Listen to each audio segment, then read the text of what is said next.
National Broadcasting Company presents Dick Powell as Richard Diamond, private detective. Walk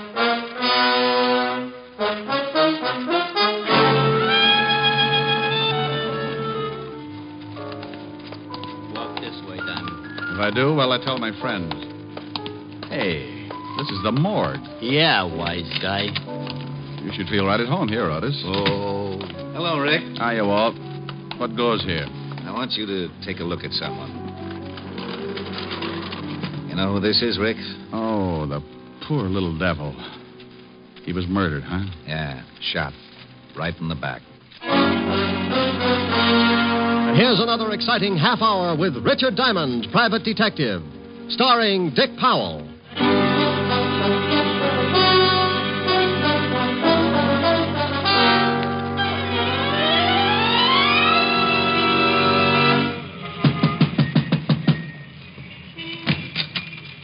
Yeah, you want something? How do you do? Are you the manager of this little haven of rest? A boarding house. I run it. I heard you both times. What do you want, huh? What do you want? Information. Your move. You nuts or something, huh? You nut? I'm looking for a girl. What's the matter? Read the sign. It says rooms for rent. Rooms. Beat it. You know, if you ever get around to running at 33 1/3, you'll save a lot of breath. Smart guy, real smart guy. Now, I got work.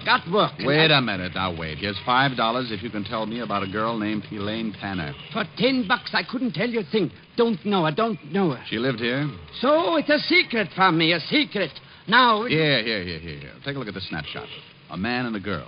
Do you know the girl? Mister, I got maybe 10, 20, 30 different people every month. They come, they go, they pay rent. That's all I care. They pay rent. All right. Did this girl ever pay rent here? Maybe I remember her face. I never remember no names. Is anybody living in her room now? Why you want to know? Huh? Well, I'll tell you a secret, Bud. The girl is my sister. When we were little kids, my mother and father ran away from home to become acrobats in a circus. This broke up my sister, and she left, too. Now, Mama and Papa are back, and I want the whole stinking family together again so we can take the light out of the window. Sure. For $10, maybe I'll show you her room. All right, you're in business. Now, here's your 10. Thanks. The fingers are mine. This way, down this way. How long does she live here? Oh, not so long, maybe 2 weeks. Then what? Then comes an old guy one day. Yeah, an old guy, and... And what? She goes away with him. And you know what else? Yes, I know what else. The old guy was the same guy in the snapshot I showed you a minute ago. He was with a girl. Sure. Okay, look around. She ain't in any of them drawers, she ain't. Or that cupboard, she ain't. She ain't no place. Now, tell me, did she leave anything here at all? Just junk. Newspapers, magazines, newspapers. So she was a bookworm. Well, okay, I guess that's it. Let's go. Let's get out of here fast. Who are they shooting at? Who's in that house next door where the shots came from? People. Thanks. They're shooting at you. Know anybody who wants to get rid of you? Nobody. Oh, mister, please go now. Look. There's $20 more if you do me a favor. I do you one favor and get shot at. Who knows what'll happen for 20, huh? Who knows? Twice as much fun. Now, look, go through the stuff she left here. I told you there wasn't nothing. Well, go through it anyway. If you find anything that might give me a lead, call me up. Here's my card. Richard Diamond, private detective. Hey, it says you're a Dick. Strictly private. Now, is it a deal? $20 now? There'll be more if you find something for me. Okay. No, please beat it and don't come back here no more. Window glass costs dough.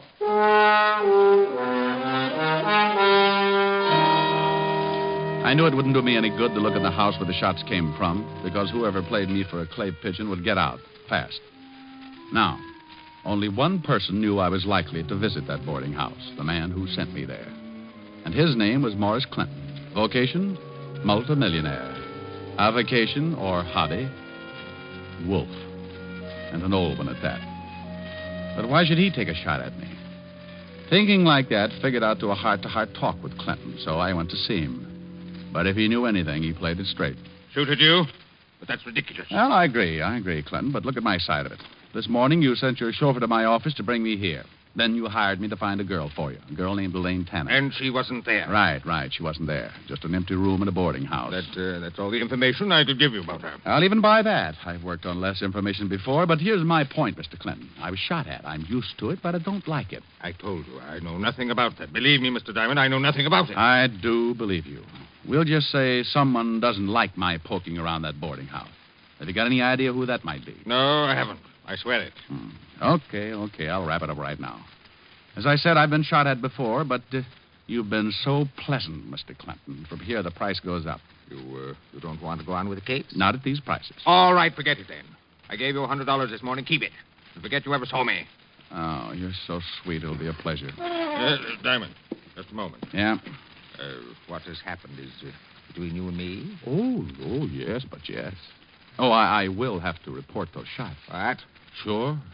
The police don't like to have people taking pot shots at each other. It makes for confusion in a big city. Wait, Diamond, wait. Something else, Mr. Clinton? I have my own reasons for not wanting anyone else involved in this. I'm sure you and I can come to an agreement. Oh, well, it's just possible, Maury, that you and I may not see wallet to wallet. What would you say if I offered you $1,000 bonus to keep on the case? Offer or suggestion? I'll make it a deal. Put it on paper. A check. Can I trust you? Okay, Clinton, if you feel that way about it. Post date the check. A week from today. If I don't show up with Elaine Tanner by then, the check is yours again. Uncashed. Very well. Here you are. Thanks.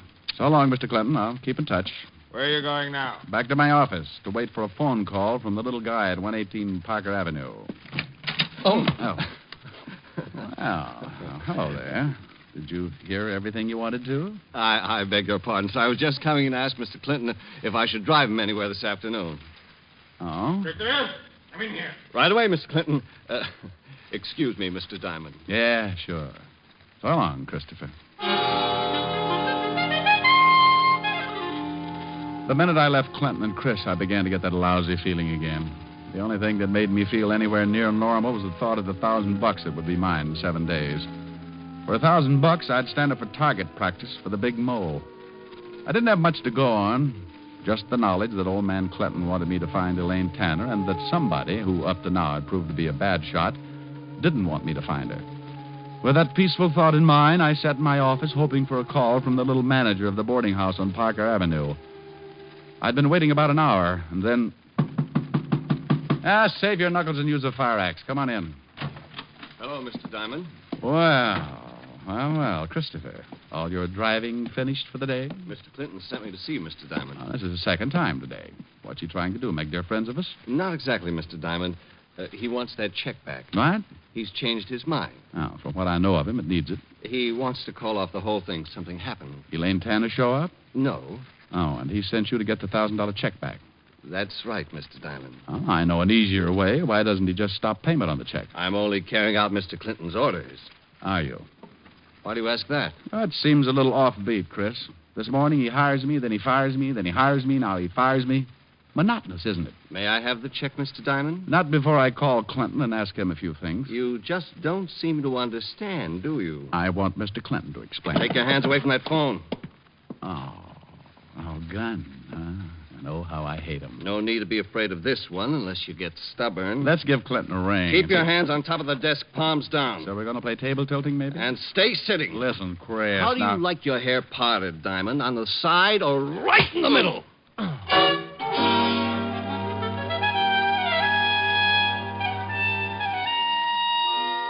When I opened my big blue eyes, my office was dark, and the neon light on the hotel across the street flashed the news that it was dark outside, too. I'd been out cold for a long time. When the room stopped spinning, I reached out, grabbed a piece of it, pulled myself up, went to the water cooler, splashed myself alive. I started toward the light switch when... This time I was going to be ready. I got behind the door and waited.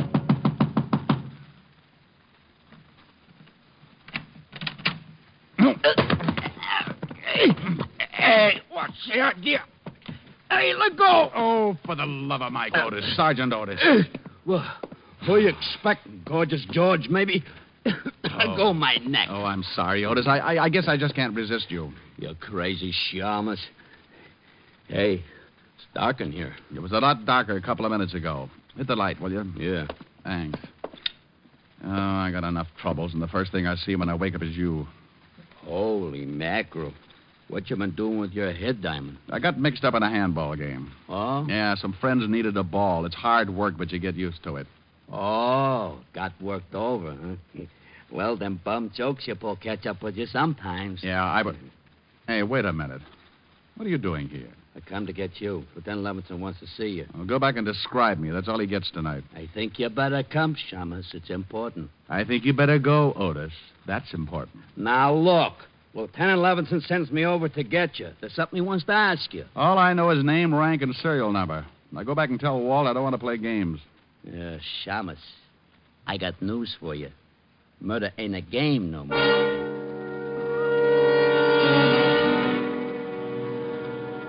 That's all Otis would tell me, but I didn't like the way he kept looking at me all the way to see Levinson. Then we got to headquarters, not to Walt's office, but down the long marble corridor that led back to other places. He wants me to bring you back here, Diamond. Where to? The morgue. The morgue? Yeah, you heard of it. I've heard of it. What's this all about? You'll see. In here, Shamus. Lieutenant. Back here, Otis. Come on, Diamond. Hello, Rick. Well, how's the other head look? I'll let you know when it speaks to me. Yeah. Meantime, I want you to take a look at someone. In here? Yeah, in here. You know who this is, Rick? Oh, the poor little devil. The poor devil. What do you know about him? Well, he was manager of a boarding house, cheap walk-up on Parker Avenue. That we know. What else? He was murdered, huh? Shot right in the back. Hmm. Rick, unless I knew you were tied in, I wouldn't have you here. You want to talk about it? Somewhere else, Walt. Sure. Come on. Before I answer any more questions, Walt, how'd you tie me in? He had one of your business cards in his hand. He was shot while he was standing at the phone in the hallway of that boarding house. Did he call you, Rick? I didn't get a call from him. Got any idea why he wanted you? Maybe, maybe not. All depends. On what? Walt, listen. I will in my office. Wait outside, Otis, and I'm busy. Get it? Sure, I get it. Wait a second, Rick. Now, here's a gun, 38 police special. Take a good look at it. I've seen it before. It's mine. How did you get it? The ballistics report says this gun killed the little guy back there. Did you check it for fingerprints? Yeah, and they were all yours. Will you have Otis come visit me and bake a cake with a file in it? Oh, cut it out, Rick. I know you didn't kill him, but I've got to tell the commissioner something. He's funny that way. I was in my office when the guy was shot. I was out cold. You got any proof? For you or the commissioner? For the commissioner, you egghead.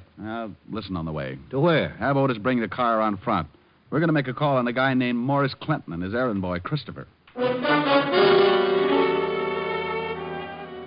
On the way out, I told Walt the whole thing, how Christopher caught me off base, put me out, and then must have taken my gun to kill the little manager. But neither of us could come up with an answer to why. Why murder to keep me from finding Elaine Tanner? What was the connection between Clinton, his chauffeur, and the girl? I thought maybe Clinton would give her the answers when he learned there was a murder tapping at his door. So you want to see Christopher, Lieutenant Levinson? If you don't mind, Mr. Clinton. Oh, no, not at all. I'll call him. Real loud, Mr. Clinton. Of course. Christopher? Christopher! You're sure he's here, Mr. Clinton? Oh, yes, I am, of course, Lieutenant. Call again. Christopher! Christopher! I don't think he'll hear you. Why not? I'm not deaf, Mr. Diamond. Rick, is that Christopher? Yeah, this is Chris, all right. And I owe him a haircut. Now, lay off, Rick. I'll handle this. Christopher, Yes, sir. where were you about 2 this afternoon? Why, right here, working on the car. Correction. Working on me. I beg your pardon. Oh, come on. Let's have it straight. Mr. Clinton, what about this? Christopher is right, Lieutenant. Yes, he's right. Oh, you're scared stiff, Clinton, and you're lying. I'm not.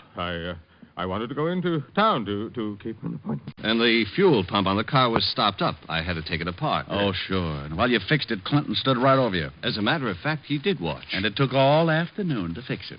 No, but when it was finished, it was too late for Mr. Clinton's appointment. He decided not to go. How about that, Mr. Clinton? Oh, yes, Lieutenant. Christopher hasn't been out of my sight all afternoon. That's good enough for me. All right, Diamond, let's go. What? Are you crazy? No, that's why I'm putting the cuffs on you. I thought there was something fishy about your story. Gun taken away from you, people coming to see you, hiring you, firing you. Walt, your stomach has gone to your head. Never mind my stomach. Otis, Yeah, Lieutenant. put the cuffs on this Shamus. Cuffs? On him? Close your mouth, Otis. Put the cops on. Walt, what in the... Diamond, I've been waiting for a chance like this to comb you out of my hair for good. Otis, the cops. Yes, sir, Lieutenant. All right, Shamus, hold him out. Mr. Clinton, thank you very much. Goodbye. Come on, Diamond. Lieutenant. Otis, I told you to close your mouth. Oh, I gotta breathe. Oh, shut up and come on. Walt. Outside, Diamond. Get going. You big bubblehead. What's the idea of making like a cop with me? I kind of liked it. How'd I do? What? Good performance, eh? Good Oh, you big ham. You great big ham. Well, Lieutenant, are we going to put the Shamus in the jug? Shut up, Otis. Take the cuffs off him. What? Here, Otis, start working. Oh, you're right, Rick. Clinton was scared stiff, and for some reason he backed Christopher's alibi. Walt, I've got an idea. You better have. If I don't have something to tell the commissioner, I'll have to give up my ideas about a pension. I'm going back to that boarding house. Why? Well, the manager was going to call me. It's just possible he got a hold of a lead on Elaine Tanner, but Christopher killed him before he had a chance to tell me. Well, that makes sense. Have you got a man there? Yeah, a happy. Oh, good. I'll see you later. Rick. All right. Please. For the sake of my stomach, don't slip up. You're my only suspect without an alibi. Thanks, Walt. See you later. Yeah. Oh, Walt. What? Bottoms up on the bicarbonate.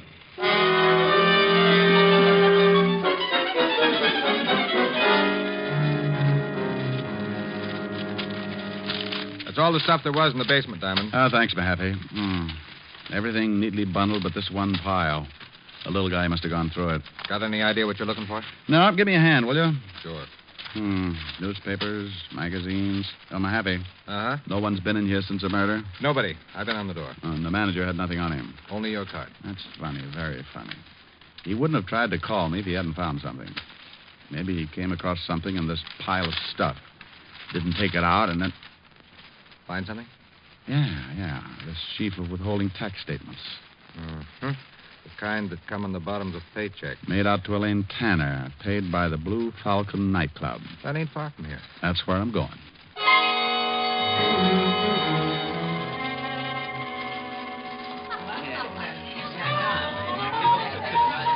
Yeah, sure. Now I remember a kid that named Tanner. Yeah, used to work here in the line. Thanks, bartender. Where's she now? Well, Mr. Me, I know from nothing about her, but she was good friends with one of the dolls in the line, gal named Gladys. Where can I find this Gladys? Dressing room, straight back, turn left. And knock on the door, huh? What for? They dress that way for the show anyway. I'll keep both eyes closed. Sure, straight back like I said, then first turn left.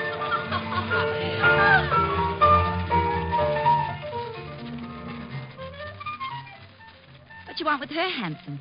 Why don't you get off here? You tempt me, sweetheart, but give me a rain check. Who waits for rain? But, why you want to see Elaine? Well, maybe I ought to tell her about some oil wells that came in. Yeah?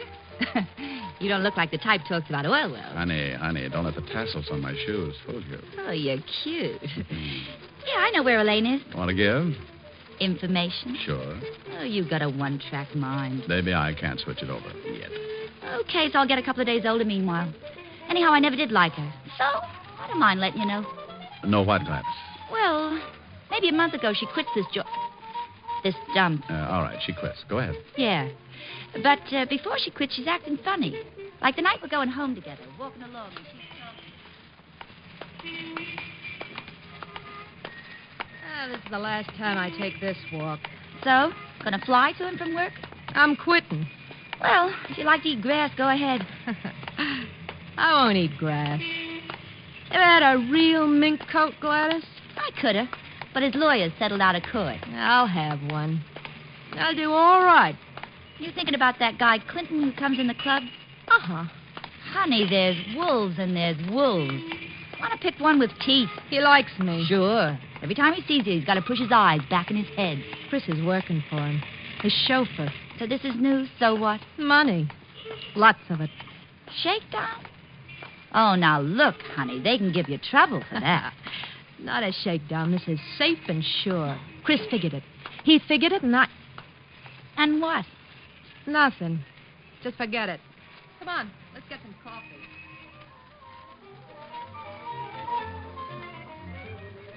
And that's all she says. Uh-huh. Now, where can I find her? Oh, I'll tell you where I think she is. Here's the address. I wrote it down. Thanks, Gladys. I'll see you again. Yeah. See more of me. Is that possible? This costume's for the first show. We save up for the second. I'll be here for the last show. Oh, what you said. So long, handsome.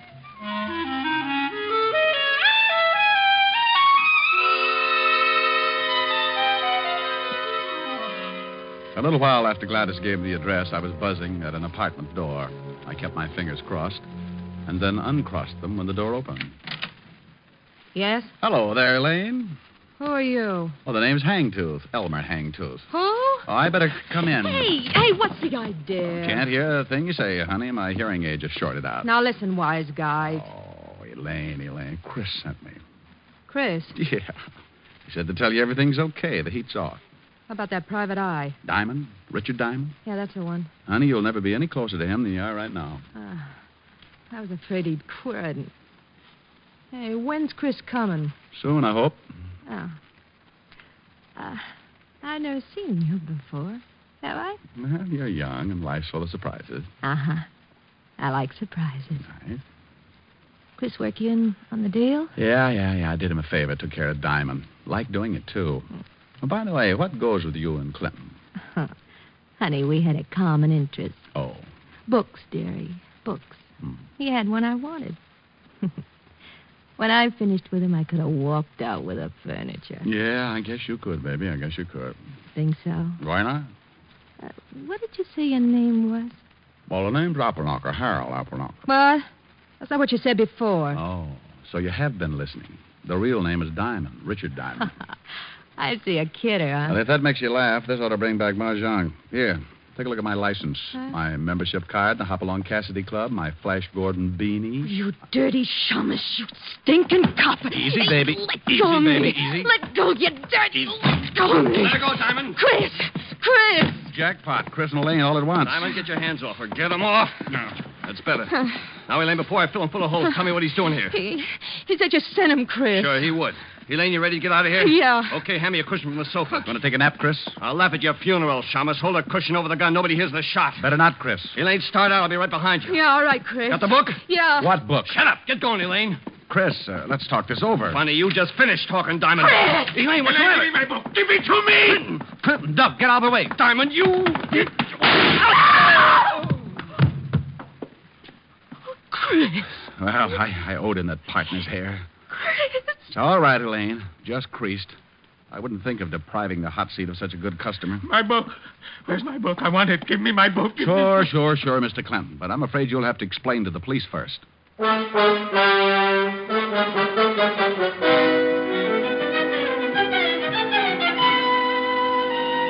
A telephone call to the 5th Precinct brought Walt and Otis to my rescue. Otis used the siren. Loved it. I told Walt the book old man Clinton kept screaming about had me a little confused, and that I wouldn't be able to relax until he found out just where it fitted in the case. He promised to find out the answers as soon as he took Chris, Elaine, and Clinton back to the 5th Precinct. I told him to call me at Helen's. Rick, what about that check for $1,000? Is it any good? Well, the check's post-dated. I doubt if Mr. Clinton will honor it now. It's too bad. We could have celebrated. So all you got for your trouble was $100 a day in expenses. I'll get it. Grant's Tomb, the general speaking. Rick? Yeah? Walt? Yeah. You sitting down? Why? You can tear up that check Clinton gave you.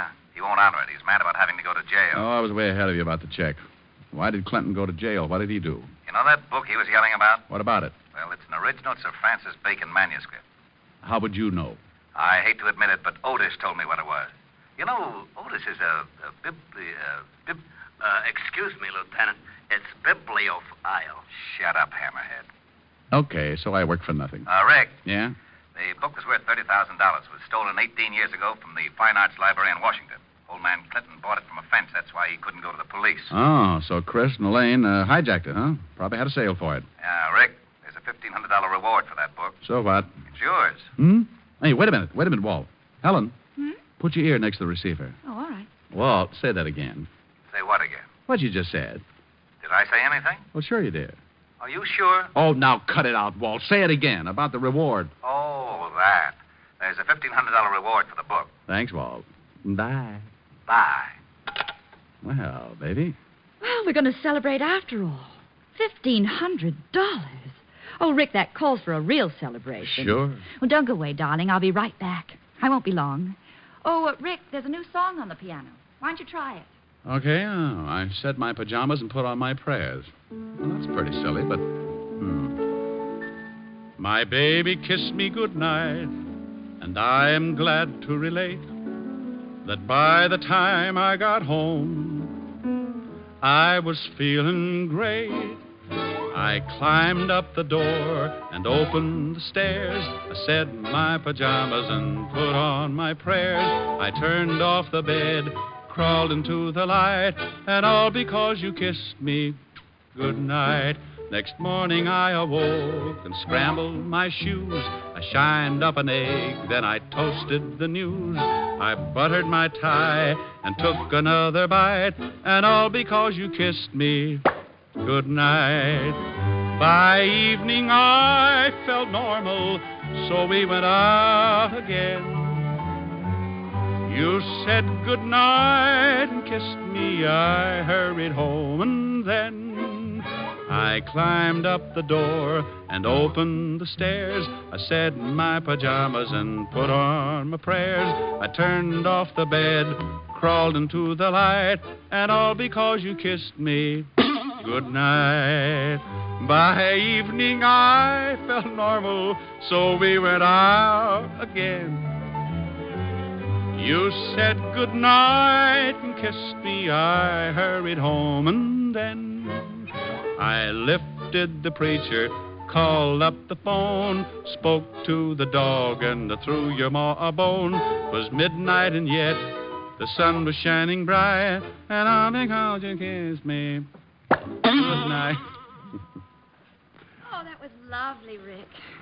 Well, how do I look? Oh, my, wonderful. What are you so dressed up for? For the celebration. Oh, that's right, yeah. Come on, let's go. Oh, where are we going, Rick? Oh, the Blue Falcon nightclub. We'll be just in time for the last show. The Blue Falcon. Oh, but why pick that place? Oh, but they've got a wonderful floor show. Yes, but the costumes are... Oh, they're nothing. Oh, what you said.